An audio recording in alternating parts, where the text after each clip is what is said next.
Wait, I gotta see your backside. Oh, Lord of mercy. I don't like showing my backside. I can't take you anywhere. I don't like showing my backside anyway. Hi, I'm Ron. And I'm Marie.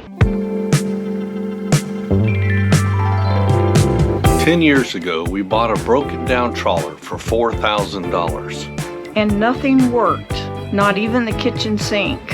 After a lot of hard work and help from our friends and family, we moved aboard Elixir full time. And now we are cruising this old boat while the work and fun continues.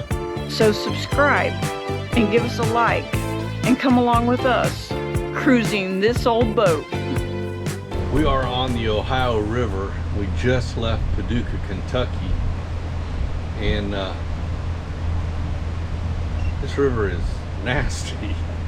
I don't know if it's always this way, but there are hundreds and hundreds and hundreds. More like thousands. Yeah, more like thousands of dead carp, Asian carp. And they think they're getting killed going through the turbines on the dams, the locks and dams, but they're just everywhere. It stinks. The water looks nasty because of the decaying fish. I would not touch my toes in it. And yet the whole while we're going through schools and schools of live Asian carp. They're everywhere, just huge fish. You can see them looking down into the water. And but like I say, there's no way I would swim in this water. But last night on the dock, we had some locals come down and they were jumping in and swimming around and having a good old time. And there's all these dead carp everywhere around our boat. It was horrible. I don't know. I wouldn't have done it. That's all I can say. I would not have jumped in that water. Not using our water maker. No, we are not using our water maker. Haven't been for a while. But we accidentally, when we were trying to get ready to leave the dock, some of our lines hit the water. And instantly they became nasty. I had to go wash them off on the dock before we left. So I don't know why people were swimming in that stuff.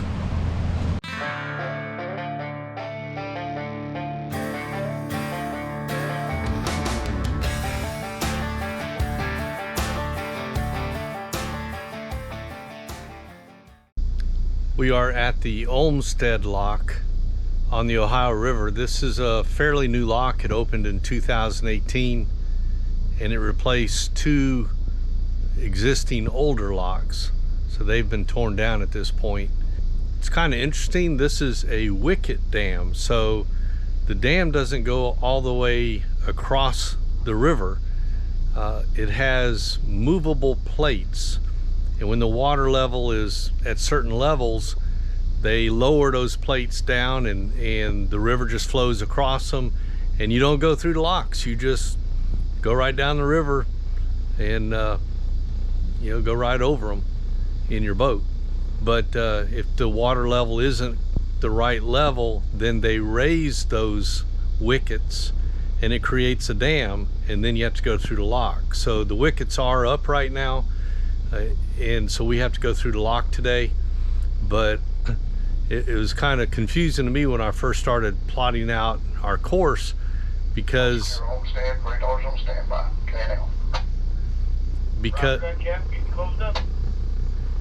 because on the navigation map it doesn't show a dam going across. So I'm like, why is there a lock there, and do I have to go through it?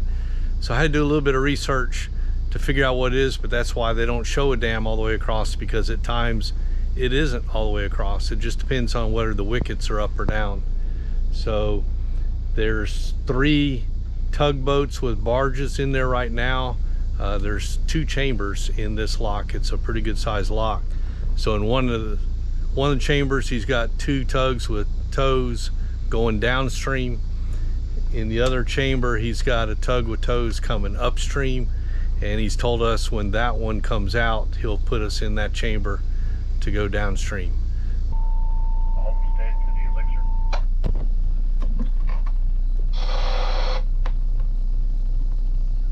This Elixir, go ahead. Okay, there's a tow shoving out I'm coming at you. As soon as he gets clear of you up there, go ahead and come on down here for the Riverside Chamber. Copy that. Do you have a preference of which side? Nah, it's up to you. Copy. Thank you. Elixir standing by on 1-3. Thank you.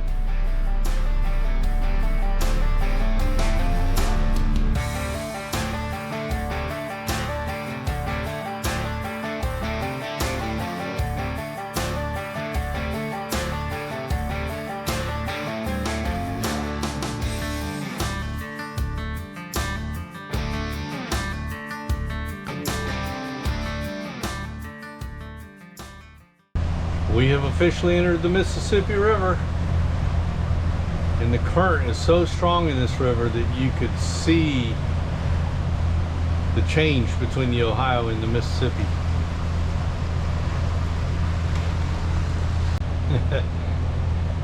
And we're going upstream for just a little bit to drop anchor for the night, and that strong current has dropped us. We were doing about 7.6 knots on the Ohio going downstream, and now we're doing 2.6 knots going up the Mississippi. So we lost 5 knots of headway.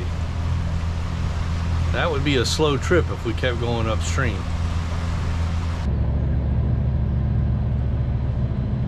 Look at this tug pushing some barges going by us. We're at anchor. He's got 6 rows in front of him. We're not sure how deep he is yet because we didn't see the front. He's got 3 stacks on the tug. I don't know if that means he has 3 screws, but he'd need it because this is where we dropped to 2.5 knots going upstream, and that's where he's going, pushing all that weight. Just look at the wake he's kicking up behind him, trying to push those barges upstream. So it looks like he's got 3 deep, 3 rows across, however you want to say it. So that'd be 18 barges he's pushing. Look, he's even got his own dinghy on board. You don't usually see that on tugs. That thing is huge. It's like a floating city.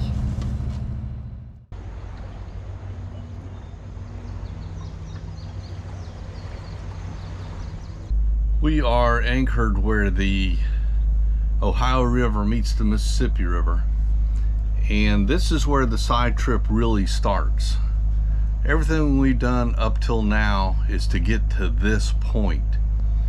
Most loopers on the typical loop will be coming down the Mississippi, and they'll turn left and go up the Ohio River. But we are going to turn right and go down the Mississippi River. So this is where the side trip really begins.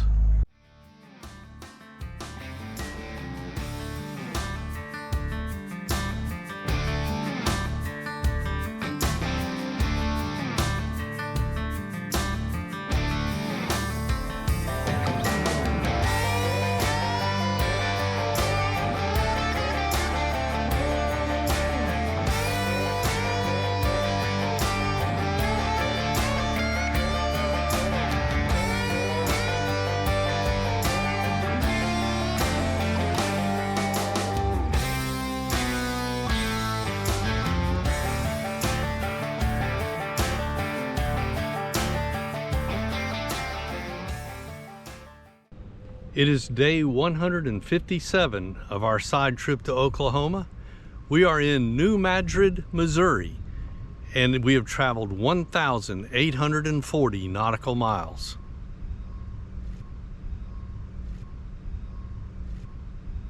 This isn't going to just push it, is it? Well, I might be able to push it from the end.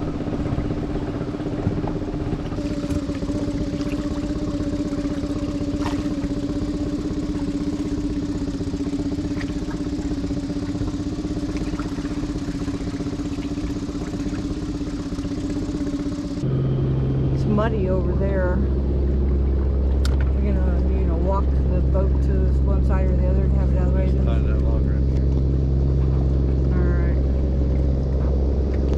Alright. All these rocks, they go down into the water. There's a lot of them. Did he just lose a flip-flop? No. Must be muddy. Something. He's shaking his foot off in the water. It's all muddy over there, isn't it? Yeah. You're gonna have to come over here. How about right here?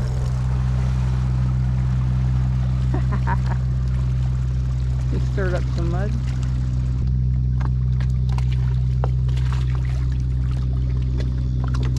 All right, right there.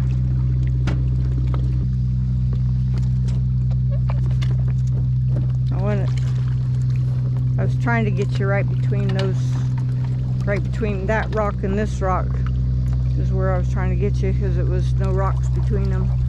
So we read some reviews on Active Captain that said that there's some concrete stairs right by the boat ramp here at New Madrid, and you can pull your dinghy right up to the stairs and climb out, and there's rails on the stairs that you can tie your dinghy to.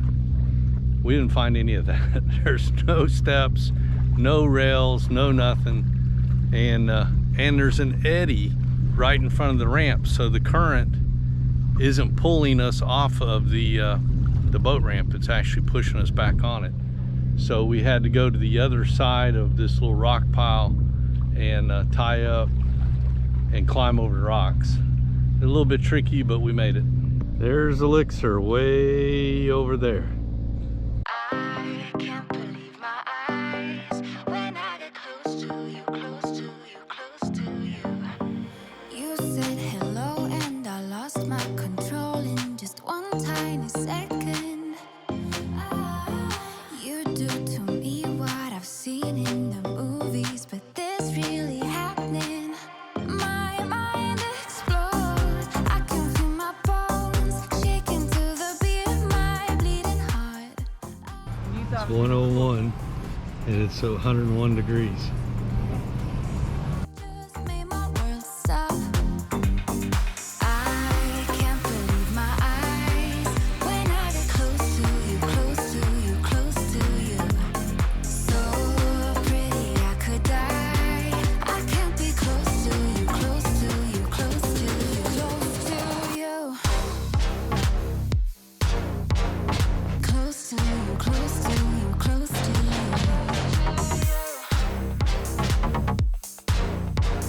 Close to you, close to you, close to you.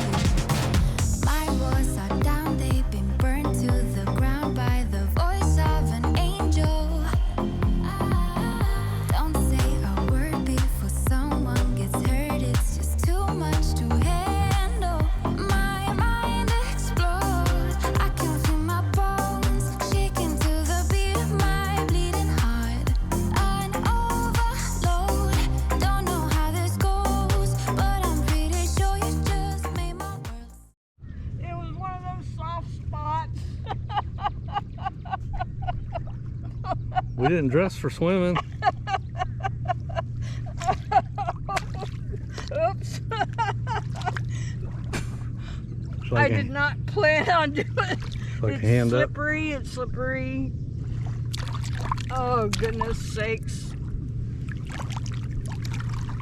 Oh, look how muddy and deep it is right here. No, you're a mess.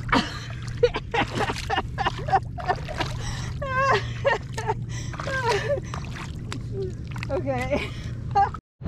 Ron's making me sit on the bow of the boat since I'm all muddy. Thanks for watching.